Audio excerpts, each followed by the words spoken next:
ने ये देखा, ठीक है, ये अचीवमेंट। अच्छा, यहाँ पर बैलेंस एडवांटेज फंड की अगर बात करते हैं दोस्तों, ये आपने इस तरीके से अपना एक्सपोजर बना लिया। अब यहाँ पर आपको समझने वाली बात क्या है, हमने यहाँ पे 55% रखा है, 45% रखा, 35% रखा है। ये इक्विटी में क्या होता है, जो म्यूचुअल फंड आपके पैसे को शेयर, बात दोस्तों क्या होती है, हमारे रिस्क टॉलरेंस के हिसाब से, मतलब जितना रिस्क हम ले सकते हैं, अगर उसके हिसाब से अपना इन्वेस्टमेंट ना करें तो हमारे लिए ये इन्वेस्टमेंट बेकार हो जाता है। तो आप इस तरीके से डाइवर्सिफिकेशन करते हो। अब इसका रीजन क्या होता है मैं आपको समझाता हूँ। देखिए, अक्सर 40 साल, 45 साल, 50 साल वाले जब इन्वेस्टमेंट करने के बारे में सोचते हैं ना, तो काफ़ी ज़्यादा टेंशन में रहते हैं।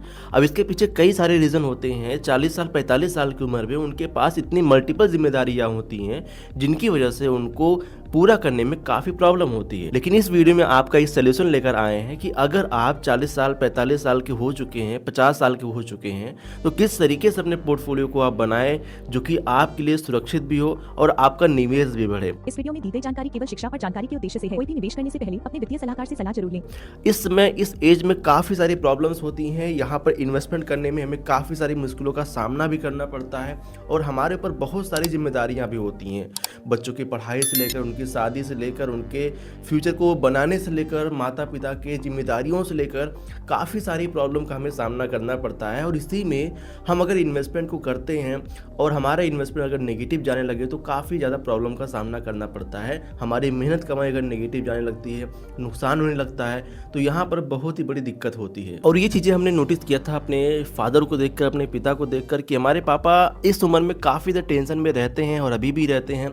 इसका रीज़न ये होता है कि वो चाहते कि हमारे बच्चे का फ्यूचर सिक्योर हो और हम इन्वेस्टमेंट भी कर पाएँ, हमारे पैसे नुकसान में न जाए और हम ग्रो भी कर पाएँ। तो दोस्तों, बहुत ही ज़्यादा क्रिटिकल सिचुएशन होती है 40 साल, 45 साल की उम्र में, और यहाँ पर अगर सही गाइडेंस ना मिले, सही तरीके से इन्वेस्टमेंट ना किया जाए, तो हमारा फ्यूचर समझ लीजिए एक अंधकार में हो जाता है। तो चलिए कैसे समझते हैं किस तरीके से हमें अपना इन्वेस्टमेंट करना चाहिए। जो लोग कहते हैं कि भाई स्मॉल कैप में इन्वेस्ट करना चाहिए, मिड कैप में इन्वेस्ट करना चाहिए, या फिर स्टॉक्स में या फिर ETF में इन्वेस्ट करना चाहिए, तो सारी चीज़ों को यहाँ पर एक एक करके समझेंगे ताकि आपको ये क्लियर हो पाए कि हमें अगर इन्वेस्टमेंट करना है तो कितना सोच समझ कर इन्वेस्ट करना है, कितना रिस्क लेके चलना है, क्या क्या मार्केट में रिस्क हो सकते हैं। सारी चीज़ों को अपने इस वीडियो में समझने वाले हैं। आपसे रिक्वेस्ट करेंगे कि वीडियो को पूरा एंड तक देखिएगा और कोशिश करिएगा अगर आप चैनल पहली बार हैं तो सब्सक्राइब भी कर लीजिएगा। इस उम्र में मैं एक ही चीज़ जानता हूँ कि अगर कोई बहुत ही सोच समझ कर इन्वेस्ट करता है तो ही जाकर यहाँ पर अच्छे रिटर्न पा पाता है। अगर लालच करके इन्वेस्ट करता है तो भाई अपने इन्वेस्टमेंट को भी खो देता है और साथ में परेशानियों को न्योता देता है। अगर हम मान लेते हैं हमने रिस्की फंड में इन्वेस्ट कर दिया, किसी का देखा या फिर किसी ने हमको कहा कि भाई यहाँ पर रिटर्न अच्छे बन रहे हैं और हमने वहाँ पे अपना इन्वेस्टमेंट कर दिया। अब आगे बच्चों की शादी आ रही है, उनकी पढ़ाई का खर्चा आ रहा है, 40 लाख 50 लाख जो भी खर्चा आ रहा है उनको हायर एजुकेशन के लिए, तो यहाँ पर काफ़ी सारी मुश्किलों का सामना करना पड़ जाता है। और हमने जो इन्वेस्टमेंट करके पैसे जोड़े हमारे वो तो गए ही गए, हमने जो रिटर्न की लालसा रखी थी हमें रिटर्न भी नहीं मिले।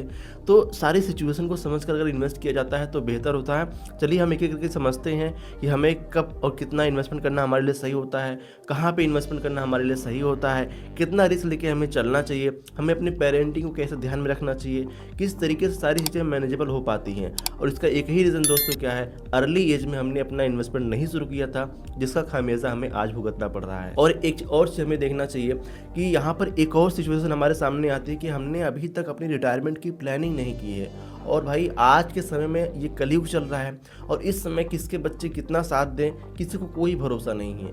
तो रिटायरमेंट प्लानिंग भी हमारे लिए ज़रूरी होती है। तो किस तरीके से मैनेज करें, हमारी उम्र 30 साल, 40 साल, 45 साल हो चुकी है, 50 भी किसी कोई यहाँ पर हो चुका है, तो किस तरीके से हम फाइनेंशियल प्लानिंग कर पाएंगे, उनके अपने बच्चे को सिक्योर कर पाएंगे, उनकी पढ़ाई लिखाई करवा कर, उनकी शादी कर कर, या अपने माँ बाप के कैसे हम भरण पोषण कर पाएंगे। खास करके इस उम्र में दवाइयाँ चलने लग जाती है, बहुत सारी प्रॉब्लम होने लग जाती है, तो कैसे कर पाएंगे। चलिए एक एक करके स्टेप बाय स्टेप समझते हैं। आई होप आपने अभी तक चैनल को सब्सक्राइब कर लिया होगा। चलिए दोस्तों वीडियो की शुरुआत करते हैं, लेकिन उससे पहले यूट्यूब और सेबी की जो गाइडलाइंस है उसको मैं आपको बता देना चाहता हूँ कि जो स्टॉक मार्केट, जो म्यूचुअल फंड, जो ETF है, ये मार्केट के रिस्क के अधीन में आता है। मतलब यहाँ पर इन्वेस्टमेंट में रिस्क हो सकता है, इसीलिए ये वीडियो जस्ट एजुकेशनल पर्पज़ के लिए अपने रिस्क टॉलरेंस को देखते हुए, अपने सारी चीज़ों को समझते हुए अपने इन्वेस्टमेंट करें तो आपके लिए ज़्यादा बेहतर होगा। ठीक है, चलिए अब हम बात करते हैं कि अगर हमारी उम्र यहाँ पर 40 साल, 45 साल, 50 साल में है, ठीक है, 40, 50, ठीक है, 40, 45 या फिर 50 साल हमारी उम्र यहाँ पर हो चुकी है। अब यहाँ पर हमें अपने इन्वेस्टमेंट को करना है, ठीक है, हमें यहाँ पर अपने इन्वेस्टमेंट को करना है। कैसे हम यहाँ पर करें, किस तरीके से हम यहाँ पे चीज़ें करें। अब देखिए मैं आपको एक चीज़ बताना चाहता हूँ दोस्तों, जब भी हमें हमारा इन्वेस्टमेंट का सही समय होता है, जैसे कि हमारा यहाँ पे 20 या 25 या 30, ये हमारी इन्वेस्टमेंट की एज सही मानी जाती है। और इस समय दोस्तों आप में से बहुत सारे ऐसे लोग होंगे जिन्होंने 20 के पहले ही कमाना शुरू कर दिया होगा। बहुत सारे ऐसे लोग होंगे, बहुत सारे ऐसे लोग जिन्होंने 25 से शुरू किया और जिन्होंने 30 से शुरू किया, बट यहाँ पर उनकी उम्र आज 40 पहुँच गई है और इन्होंने अपना इन्वेस्टमेंट कहीं ऐसी जगह पे नहीं किया जहाँ से उनके पैसे अच्छे ग्रो हो पाएँ। अभी तक जो लोगों ने इन्वेस्ट किया दोस्तों, एफडी में इन्वेस्ट किया होगा। अभी एक कंपनी जो काफ़ी ज़्यादा नामी है, मतलब कि सहारा थी, और वहाँ पर बहुत सारे लोगों ने पैसा इन्वेस्ट किया। हमारे पापा ने भी वहाँ पे इन्वेस्टमेंट किया, लेकिन वो पैसे आज तक किसी को मिले नहीं। और इसी का रीज़न है कि आज भी लोग SIP म्यूचुअल फंड वगैरह से डरते हैं, और मेरे हिसाब से डरना भी चाहिए, क्योंकि जिसमें प्रॉपर नॉलेज ना हो उसमें इन्वेस्टमेंट करने से हमें बचना चाहिए। लेकिन कुछ चीज़ें की नॉलेज लेकर अपने इन्वेस्टमेंट को किया जा सकता है। अब यहाँ पर बहुत सारी चीज़ें ना मिसलीडिंग भी होती हैं, जैसे कि यूट्यूब पे, इंस्टाग्राम पे आपको बहुत सारी ऐसे वीडियो मिलेंगी जहाँ पर बताया जाए कि भाई यहाँ पर इन्वेस्टमेंट करने से बहुत ही अच्छा पा सकते हो। बट यहाँ पर समझने वाली बात दोस्तों क्या होती है, हमारे रिस्क टॉलरेंस के हिसाब से, मतलब जितना रिस्क हम ले सकते हैं, अगर उसके हिसाब से अपना इन्वेस्टमेंट ना करें तो हमारे लिए ये इन्वेस्टमेंट बेकार हो जाता है। अब जैसे कि मैं आपको बता दूं, जैसे जिनकी उम्र 30 साल है, ठीक है, अब यहाँ पर इनकी इन्वेस्टमेंट करने की गोल्डन उम्र है। अगर ये अपने पैसे को लगभग 80% पैसा अगर ये इक्विटी मार्केट में इन्वेस्ट कर देते हैं, ठीक है, इक्विटी मार्केट या फिर रिस्की फंड में, ठीक है, रिस्की फंड में अगर इन्वेस्ट भी कर देते हैं तो भी इनको उतना प्रॉब्लम नहीं होगी, क्योंकि इनके पास इन्वेस्टमेंट का ड्यूरेशन अभी 30 साल बचा है, ठीक है, जो एक आइडियल एज मानी जाती है। लगभग 60 साल तक लोग इन्वेस्ट करते हैं। तो यहाँ पर ये अपना रिस्की इंस्ट्रूमेंट में इन्वेस्ट करेंगे तो कोई प्रॉब्लम नहीं है। लेकिन जब सवाल आता है दोस्तों यहाँ पर 40 साल और 45 साल का, इस समय देखिए 30-35 साल में लोग इन्वेस्ट इसलिए नहीं करते हैं क्योंकि उनको लगता है अभी नया नया हम कमाना शुरू किए हैं, अभी शौक पूरा करेंगे कि हम इन्वेस्ट कर दें पैसे, इसलिए लोग नहीं इन्वेस्ट करते हैं। और यही चीज़ आपको सबसे पहले अपना इन्वेस्टमेंट करना है। देखिए मैं ये जानता हूँ, जहाँ तक मेरी समझ है, कोई भी पेरेंट, कोई भी माँ बाप ये नहीं चाहता कि जितनी मेहनत, जितने स्ट्रगल हम कर रहे हैं, हमारा बच्चा उतना ना करे, मतलब कि उसको उतना मेहनत ना करना पड़े, आगे चल के बहुत ही बड़ा बने या फिर बहुत ही नाम कमाए, ठीक है, हर कोई चाहता है, हर पेरेंट्स चाहते हैं। और इसी के कारण वो अपनी पूरी ज़िंदगी की कमाई भी उनकी पढ़ाई लिखाई पे लगा देते हैं ताकि वो सफल हो पाए। बट अभी मैं आपको एक चीज़ बताने वाला हूँ जो कि किसी भी स्कूल, कॉलेज, डिग्री वगैरह में नहीं समझाया जाता और नहीं बताया जाता है, पैसों का मैनेजमेंट करना। दोस्तों उनको कभी नहीं सिखाया जाता और आप उनको बचपन से सिखा सकते हैं। यही आपकी लाइफ का सबसे बड़ा इन्वेस्टमेंट होता है। क्या होता है दोस्तों, यहाँ पर जब आपका बच्चा कमाने लग जाए, मान लेते हैं फिर 18 साल की उम्र मान लेते हैं, 18 साल में बच्चा अगर कमाने लग गया, 20 साल में कमाने लग गया, कुछ भी अर्न कर रहा है, उसको दोस्तों सबसे पहली चीज़ सिखाइए यहाँ पर अपने इनकम को, ठीक है, अपने इनकम को ये जिस तरीके से जनरेट कर रहा है, अपने एक्सपेंस को भी उसी तरीके से मैनेज करें। अगर उसको किसी चीज़ की खरीदने की शौक है, ज़रूरत है, तो भी उसको यहाँ पर उसको एक 50-30 का रूल होता है, आप सभी को पता है, इसको यहाँ पे समझाइए। एटलीस्ट आपको 20% तो इन्वेस्ट करना चाहिए। लेकिन अगर ये 18 की उम्र में है, इनिशियल पीरियड में उसके पास कोई जिम्मेदारी ज़्यादा नहीं है, तो अपना 50% भी इन्वेस्ट कर सकता है, क्योंकि पैसे आपके खर्चे से चल रहे हैं, मतलब आपके कमाने से घर के खर्चे चल रहे हैं, तो यहाँ पर ये 50% भी इन्वेस्ट कर सकता है। लेकिन हम मान लेते हैं कि अगर 50% नहीं करता है, 20% ही कर लेता है, तो भी उसका फ्यूचर सिक्योर रह सकता है, क्योंकि कम समय से इन्वेस्टमेंट करना आगे चल के उसको बेहतर रिटर्न बना के दे सकता है। इसीलिए दोस्तों ये सबसे बड़ी इन्वेस्टिंग आपकी होगी कि आज से ही आप अपने बच्चे को ये चीज़ें ज़रूर सिखाइए, इन्वेस्टिंग उनको ज़रूर सिखाइए। आप उनको पढ़ा रहे हैं, लिखा रहे हैं, लेकिन इन्वेस्टिंग अगर नहीं सिखा रहे हैं तो अपने फ्यूचर में वो काफ़ी ज़्यादा आपकी तरह प्रॉब्लम फेस करेंगे वो भी, ठीक है, तो ज़रूर सिखाइएगा। अब दोस्तों जरा सा हम समझ लेते हैं कि अगर आप 40-45 साल, 50 साल के हो चुके हो तो कितना रिस्क आप ले सकते हो।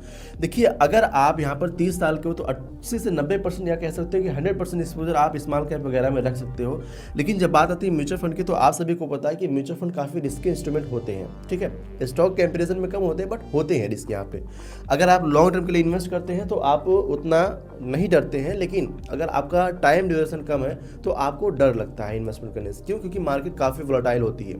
अभी इस समय 1 साल से क्या चल रहा है, आप देख रहे हो कि मार्केट में काफ़ी ज़्यादा वोलेटिलिटी है। अभी 1-1.5 साल में काफ़ी अच्छा रिटर्न कोई नहीं बना पाया है। जो लोग अपने पोर्टफोलियो को सही तरीके से डाइवर्सिफिकेशन करके इन्वेस्ट किए हैं, उन्हीं का पोर्टफोलियो अभी ग्रीन में है, नहीं तो सबका पोर्टफोलियो भी रेड में चल रहा है, क्योंकि मार्केट में काफ़ी ज़्यादा अनसर्टेनिटी बनी हुई है। अच्छा, अब यहाँ पर जैसे मान लेते हैं अगर आप 40 साल के हो चुके हैं, 45 साल के हो चुके हैं और 50 साल के हो चुके हैं, ठीक है, अगर आपकी एज हो चुकी है, अब यहाँ पे आप इन्वेस्ट करना चाहते हैं म्यूचुअल फंड में, आपको एक चीज़ ध्यान में रखना है, आपको अपने एक्सपोजर को किस तरीके से बैलेंस करके चलना है। आपको अगर 40 साल के हैं तो आप अपना लगभग कह सकते हैं 50% पैसा या 55% पैसा आप रख सकते हैं इक्विटी में, ठीक है, इक्विटी में, एंड यहाँ पर प्लस 45% आप अपने पैसे को इन्वेस्ट करेंगे डेट में, ठीक है, डेट में, एफडी में, ये सेफ इंस्ट्रूमेंट जो होते हैं यहाँ पर आप इन्वेस्ट करेंगे। अब यहाँ पर बात करते हैं, अगर 45 आपकी एज हो चुकी है तो आपका 40% पैसा ज़्यादा से ज़्यादा इक्विटी में जाना चाहिए मेरे हिसाब से, ठीक है, इक्विटी में, प्लस यहाँ पर लगभग 55% पैसा आपका डेट में प्लस एफडी वगैरह में या फिर सरकारी गवर्नमेंट स्कीम वगैरह में इन्वेस्ट होना चाहिए। अगर आपकी एज 50 हो चुकी है तो 30% पैसा आपका इक्विटी सेक्टर में, ठीक है, प्लस यहाँ पर लगभग 60 या 70% पैसा आप कह सकते हो डेट सेक्टर में या फिर एफडी वगैरह में या फिर बैलेंस एडवांटेज फंड की कैटेगरी में जाना चाहिए। अब इसका रीज़न मैं आपको समझाता हूँ। देखिए, जब एज हमारी जैसे जैसे बढ़ती है, हमारी जिम्मेदारियाँ, हमारे खर्चे भी उस हिसाब से बढ़ने लग जाते हैं। आप कहोगे कि भाई 40 से 45 साल की उम्र में क्या ही शौक रहेंगे? शौक नहीं रहते दोस्तों, उस समय ज़रूरतें आ जाती हैं। देखिए, पहली ज़रूरत घर का खर्च चलाना, पहली चीज़ हो गई। दूसरी, बच्चों की शादी। तीसरी, माँ बाप की जिम्मेदारी। और चौथी चीज़ सबसे बड़ी आती है हमारी रिटायरमेंट प्लानिंग। भाई, आज के समय में किसी के ऊपर डिपेंड रहना ही सबसे बड़ी एक तरीके से कह सकते हो बहुत ही कड़वा वर्ड है, मूर्खता है। क्यों? क्योंकि यहाँ पर ना आजकल बच्चे सुनते नहीं हैं। तो जब हम कमा भी रहे होते हैं, लेकिन जब हम नहीं कमाएंगे तो क्या होगा? इसीलिए हमें अपने लिए कम से कम कुछ फंड तो जरूर रखना चाहिए, ताकि हमें हमारे फ्यूचर में वो काम आ सके, अगर हमें दवाई की ज़रूरत हो या फिर हमें किसी और चीज़ की ज़रूरत हो। अब दोस्तों, यहाँ पर समझने वाली बात क्या है, जो भी यहाँ पर आप एक्सपोजर रखने वाले हैं, आपको ये समझना है कि आपने अपना हेल्थ इंश्योरेंस वगैरह करवाया है कि नहीं करवाया है। अगर करवाया है तो ठीक है, नहीं करवाया है तो मेरे हिसाब से करवा लेना चाहिए। अगर अभी तक कोई डिसीज डायग्नोस नहीं हुई तो जरूर करवा लेनी चाहिए, क्योंकि आपको इससे कई सारे बेनिफिट मिलता है। अगर हम ये नहीं करते हैं तो जो हमारा सेविंग्स है, जो हमारा इन्वेस्टमेंट है, ये झटके में खाली हो सकता है। तो इसीलिए हमें अपने इन्वेस्टमेंट को करने से पहले सबसे पहले हमें हेल्थ इंश्योरेंस वगैरह कंसिडर करना चाहिए। अच्छा, यहाँ पर हमने यहाँ पे इस तरीके से अपना एक्सपोजर बना लिया। अब यहाँ पर आपको समझने वाली बात क्या, हमने यहाँ पे 55% रखा है, 45% रखा, 35% रखा है। ये इक्विटी में क्या होता है, जो म्यूचुअल फंड आपके पैसे को शेयर मार्केट में लगाते हैं या फिर ऐसी कंपनीज में लगाते हैं जो कि अच्छे खासे रिटर्न दे पाए। अब जब मैंने आपको यहाँ बता दी 55%, 40%, 30%, तो यहाँ पर आप mid cap category, flexi cap category और large cap category, balance advantage fund में आप इन तरीके के जो मैंने यहाँ पे डाइवर्सिफिकेशन किया, जैसे 45% डेटा और एफडी में हमने किया ना, तो इसको भी आप डिवाइड कर सकते हो। 20% आप बैलेंस एडवांटेज फंड में, यानी म्यूचुअल फंड कैटेगरी में बैलेंस एडवांटेज फंड होता है, वहाँ पे कर सकते हो। डेट में आप इन्वेस्ट कर सकते हो, जो डेट फंड होते हैं, जो यहाँ पर एफडी कर सकते हो कुछ पैसे। आपको वैसे भी एफडी कम से कम 5-6 महीने की इनकम लगभग आप कह सकते हो कि लगभग आप अगर 1 लाख कमा रहे तो 6 लाख रुपए आपको एफडी में रखने चाहिए, ताकि आपको कोई इमरजेंसी आ जाए तो उतना आप सहने की शक्ति रखो 5-6 महीने की, ठीक है। तो इस तरीके से आप अपना डाइवर्सिफिकेशन करेंगे, ठीक है, मतलब कि अपने पोर्टफोलियो को इस तरीके से बैलेंस करेंगे। अब हम समझते हैं कि हम जो रिस्क लेंगे वो किस तरीके से ले सकते हैं, और जो डाइवर्सिफिकेशन है वो किस तरीके से करें तो हमें कम से कम रिस्क होगा। ये हमारे लिए काफ़ी ज़्यादा इंपॉर्टेंट है। अब दोस्तों, सवाल आता है पोर्टफोलियो बैलेंसिंग का, तो किस तरीके से करना चाहिए हम एक बार समझते हैं। जैसे कि हम यही मान लेते हैं मिड एज 45 एज की है, ठीक है। अब यहाँ पर अगर हमें अपना इन्वेस्टमेंट करना है, हम मान लेते हैं कि हमने अपना यहाँ पे चुना कि भाई हमें यहाँ पे 45% पैसा जो है इक्विटी में इन्वेस्ट करना है, ठीक है। इक्विटी में 45% पैसा इन्वेस्ट करना है, प्लस यहाँ पे जो डेट है, ठीक है, डेट है, प्लस यहाँ पर हमारी जो एफडी है, इसको किस तरीके से हम बैलेंस करें। यहाँ पे 55% पैसा अपना, ठीक है, इसको हम यहाँ पे बैलेंसिंग सीखते हैं। अब देखिए, यहाँ पर हमें समझने वाली बात क्या है, हमने यहाँ पे तो चुन लिया, अब फंड किस तरीके से चुनेंगे। अब यहाँ पे दोस्तों कई सारी कैटेगरी आती है, large cap, mid cap, small cap, flexi cap category आती है, थीमेटिक फंड भी आते हैं, तो आपको वहाँ उतना नहीं एक्सपोजर रखना है। हम मान लेते सबसे पहले यहाँ पे चुनते हैं म्यूचुअल फंड, ठीक है। सबसे पहले हमने यहाँ पे चुन लिया म्यूचुअल फंड, और यहाँ पर हमने चुन लिया डेट कैटेगरी में डेट, और प्लस यहाँ पर हमने एफडी चुन लिया। अब इसको कैसे बैलेंस करते हैं, अब हमारे पास मान लेते हैं कि 1 लाख रुपए टोटल इन्वेस्टमेंट करने के लिए है, ठीक है, 1 लाख रुपए, ठीक है, 1 लाख रुपए हमारे पास इन्वेस्टमेंट करने के लिए है। अब इसको किस तरीके से हमें डिवाइड करना हमारे लिए, डाइवर्सिफिकेशन करना हमारे लिए सही होता है। सबसे पहले हम म्यूचुअल फंड अगर चुनते हैं तो हम क्या चुनेंगे, सबसे पहले ये देखिए, हम यहाँ पे चुनेंगे जो यहाँ पर लार्ज कैप है, ठीक है, लार्ज कैप। अब इस भर में मतलब यह है कि लार्ज कैप में रिटर्न कम मिलते हैं, एफडी आरडी से तो ज़्यादा रिटर्न में पास्ट में देखने को मिले हैं। हमने भी कल एक वीडियो बनाया था कि हमने 1000 रुपये इन्वेस्ट करके छोड़ा था, जो पैसे हमारे कितने बढ़े थे। अगर आपको वो वीडियो देखना है तो मैं वीडियो लगा दूंगा एंड स्क्रीन में, आप देख लीजिएगा। ये लार्ज कैप चुनेंगे। दूसरा दोस्तों यहाँ पर हम चुनेंगे फ्लेक्सी कैप कैटेगरी, ठीक है, फ्लेक्सी कैप कैटेगरी। और तीसरा दोस्तों यहाँ पर हम चुनेंगे जैसे कमोडिटी का, ठीक है, कमोडिटी। और यहाँ पर एक फंड और चुन सकते हैं हम दोस्तों, जैसे कि मिड कैप कैटेगरी, थोड़ा सा ज़्यादा हमें यहाँ पे रिटर्न देखने को मिलता है, रिस्क भी यहाँ पर ज़्यादा होता है। अब देखिए इससे क्या होता है, लार्ज कैप कैटेगरी में अपना एक्सपोजर मेरे हिसाब से मैं रखने वाला हूँ यहाँ पे 10%, ठीक है, फ्लेक्सी कैप में यहाँ पे रखने वाला हूँ 10%, कमोडिटी में रखने वाला हूँ 10%, या फिर कमोडिटी में आप यहाँ पे 15% कर सकते हैं, और मिड कैप में अपना यहाँ पर आप कर सकते हैं लगभग 10%। तो 10% आप इस तरीके से रख सकते हो, मतलब लार्ज कैप में 10%, फ्लेक्सी कैप में 10%, कमोडिटी में 15% और मिड कैप में 10%। अगर अमाउंट भी बात करते हैं तो लार्ज कैप में अपना यहाँ पे हम 10,000, फ्लेक्सी कैप में 10,000, कमोडिटी में यहाँ पे 10,000 और मिड कैप 15,000 यहाँ पे, और मिड कैप में दोस्तों यहाँ पर लगभग अपना हम 10,000, इस तरीके से हम इन्वेस्टमेंट करके बांटते हैं। अब आता है हमारा डेट कैटेगरी, ठीक है, इसको हम क्या करते हैं, सबसे पहले यहाँ पे हम करते हैं एफडी, ठीक है, सेफर में जाएंगे क्योंकि हमारा यहाँ पे रिस्क भी बढ़ रहा है। तो इस तरीके से यहाँ पे इन्वेस्ट करेंगे लगभग अपना हम कह सकते हो कि 20% पैसा, ठीक है। दूसरा दोस्तों यहाँ पर आएगा हमारा यहाँ पे बैलेंस एडवांटेज फंड, ठीक है, बैलेंस एडवांटेज फंड। ये दोस्तों इक्विटी और डेट का मिक्सचर होता है, इसको आप हाइब्रिड फंड भी बोल सकते हैं। तो यहाँ पर आप लगभग अपना करते हो 30% पैसा इन्वेस्ट। अब मैं आपको एक चीज़ समझाता हूँ, 30% मतलब यहाँ पे आपका 30,000 हो गया, और एफडी का मतलब यहाँ पर हो गया आपका लगभग 20,000 हो गया, ठीक है, 20,000। तो आप इस तरीके से डाइवर्सिफिकेशन करते हो। अब इसका रीज़न क्या होता है मैं आपको समझाता हूँ। देखिए जो लार्ज कैप दोस्तों होता है ये कम वोलेटाइल होता है, और आपको यहाँ पे रिटर्न भी थोड़ा देखने को मिल जाता है। ऑलमोस्ट पास्ट में अगर हम देखें हाइपोथेटिकली तो लगभग यहाँ पे हमें 13% का मिला था। ये पास्ट का रिटर्न, फ्यूचर कोई गारंटी नहीं होता है। फ्लेक्सी कैप में दोस्तों यहाँ पर हमने देखा था पास्ट में, और यहाँ पर कमोडिटी में दोस्तों ये तो अभी क्या चल रहा है आप देख ही रहे हैं। जब मार्केट अनसर्टेन होती है तो गोल्ड और सिल्वर जो मेटल की धातुएं हैं ये काफ़ी इनका प्राइस हाइक होता है। तो यहाँ पर जब स्टॉक मार्केट में अनसर्टेन आती है तो यहाँ पर हमें गोल्ड संभालता है, सिल्वर संभालता है। तो इसीलिए हमें कमोडिटी में कम से कम 15,000 इन्वेस्ट करने से हमारा अभी जो लोग अपना पैसा इन्वेस्ट किया था ना उनका पोर्टफोलियो अभी भी ग्रीन में है, उनका नुकसान नहीं हुआ। लेकिन जो लोग सिर्फ इक्विटी में इन्वेस्ट किए तो काफ़ी रेड में गए हैं, जो लोग खाली गोल्ड में इन्वेस्ट किए थे या सिल्वर में किए थे वो भी काफ़ी नेगेटिव में थे। तो डाइवर्सिफिकेशन बहुत ही इंपॉर्टेंट है।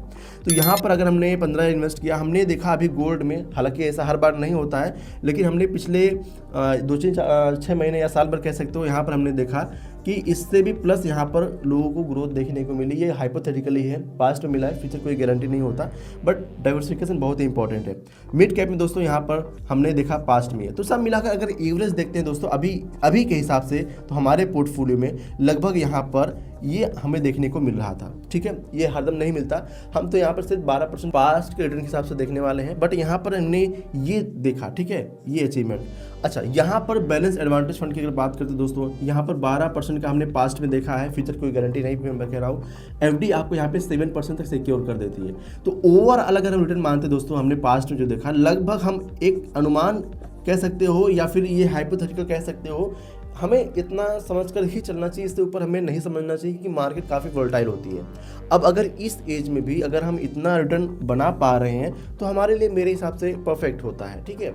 अच्छा, एक चीज़ मैं आपको कहना चाहूँगा, ये रिकमेंडेशन नहीं है, ये जो डाइवर्सिफिकेशन है मैं एजुकेशनल पर्पज़ के लिए यहाँ पर बता रहा हूँ। तो आप एक बार इन्वेस्टमेंट करने से पहले अपने रिस्क टॉलरेंस को चेक कीजिएगा, और हो सके तो फाइनेंशियल एडवाइजर की सलाह लेकर अपना इन्वेस्टमेंट कीजिएगा।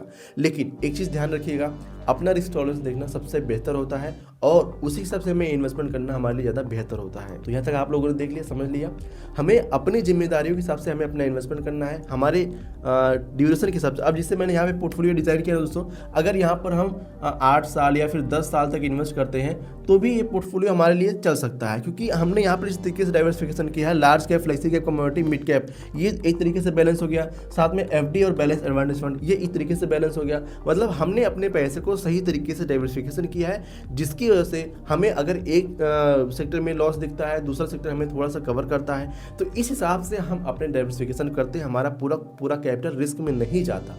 यही होता है सही डाइवर्सिफिकेशन। मैं आपसे एक चीज़ कहना चाहूँगा, आपका सबसे बड़ा इन्वेस्टमेंट है आपका फ्यूचर, यानी आपके बच्चे। उनको ये वीडियो जरूर शेयर कीजिएगा ताकि उनको भी सही नॉलेज मिले, सही तरीके से समझकर अपना इन्वेस्टमेंट कर पाए। अगर बच्चे देख रहे हैं तो अपने पेरेंट्स को भेजें ताकि वो भी सही तरीके से इन्वेस्टमेंट की स्ट्रेटजी सीख पाएँ, ठीक है। उनको शेयर जरूर कीजिएगा। अगर आपका दोस्त कोई परेशान रहता है तो आप इस वीडियो को उनके पास भी शेयर कर सकते हैं। अच्छा, कॉमेंट बताइएगा कि आपको ये वीडियो कैसे लगी, वैल्यूएबल लगी या नहीं लगी, कॉमेंट जरूर कीजिएगा। अगर आपका कोई सवाल हो हमसे आप पूछ सकते हैं, आपका रिप्लाई करने का पूरा हम प्रयास करेंगे।